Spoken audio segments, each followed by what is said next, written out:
In this Tower Fantasy video, I'm going to show you a Venus Molten Shield Benediction build that I use for PvP. So in a way, this is a companion video to the PvP video I uploaded previous to this one. So if you're new here or you haven't seen that PvP video yet, check it out after this video. I want to give a shout out to Emmanuel Santos, who checked out that video and asked what build I was running in it. So Emmanuel, this video is for you. If you are new here, please sub to this channel for Tower Fantasy and turn on notifications so you don't miss an upload.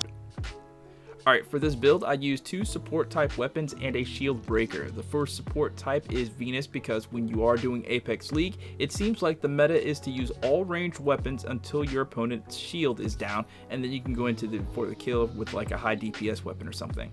I use Venus because this is the most powerful ranged weapon that I have, and the discharge skill with Venus is amazing. It essentially erects a volt turret that attacks targets that come within range, which is especially powerful in Apex League around the final ring.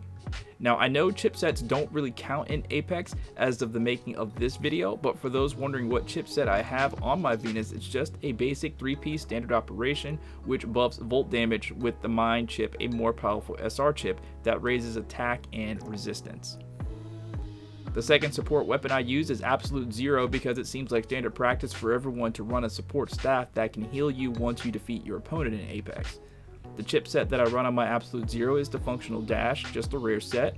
I just want to note here that because the chipset bonuses do not apply, it would still be smart to equip higher tier chips on all of your weapons if you plan on doing Apex League. The chipset bonuses do not apply, but you can still get the higher bonus substats from higher tier chips. And finally, for my shield breaker, I use the Molten Shield. I use the Molten Shield because the burst damage is super good and has a really big AoE. A recurring theme that I've encountered in Tower Fantasy PvP Apex is a lot of players that run away when their health gets lower, and chasing them is something that I seem to do a lot of. This AoE reduces some of that. The Rosy Edge Claymore is amazing too, so don't think I'm saying use one over the other, either is fine, but with this specific build I use the Molten Shield. It has a really good spin attack that chases after your target as well and does AoE damage when it hits. When it is fully charged, it inflicts burn on your targets as well, adding a DOT, damage over time effect. This combined with the discharge of the Venus Volt turrets gives you damage on top of damage in most situations if you time it right and position the Venus turrets correctly. And then on top of that, you're dealing damage yourself to your target. The chipset that I was running with the Molten Shield is just a basic self-explosive 3-piece set with an SR Mine chip to help give me a better crit score. For the Relic I was using in those PvP matches, it was the Missile Barrage. Through normal play of the game, I was able to get the Missile Barrage to 3 stars, which makes it fire more missiles, increases damage by 20%, and makes it last for 12 seconds instead of 8. The cooldown for Missile Barrage is kind of broken for how much damage it can do, so it definitely gives me an edge in most PvP fights. How I use this build in fights more often than not, especially in Apex matches, is I check and see what weapon my opponent is using. If they're using a ranged weapon like Smear Pistols, I'll switch to Venus and instantly hit Missile Barrage and try to close the distance. If they're using melee weapons, I still might use Venus, but I'll try to close the distance, but more often than not, I'll just use the Molten Shield skill to do serious damage to their shields once I get close to them, along with the Missile Barrage.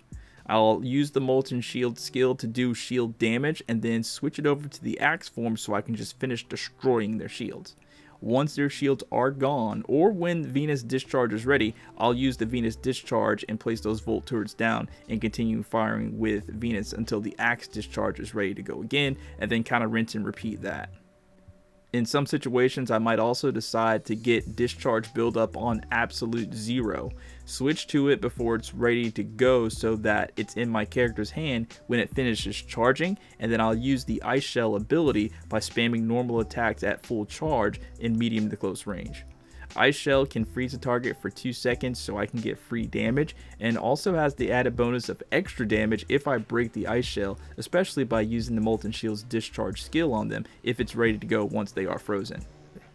If this video was helpful to you in any way, you can let me know by hitting the thumbs up. If you have any questions at all, drop them in the comments. I read all the comments, and if I have an answer for you, I'll answer it, or I'll make an entire video on it to further help you.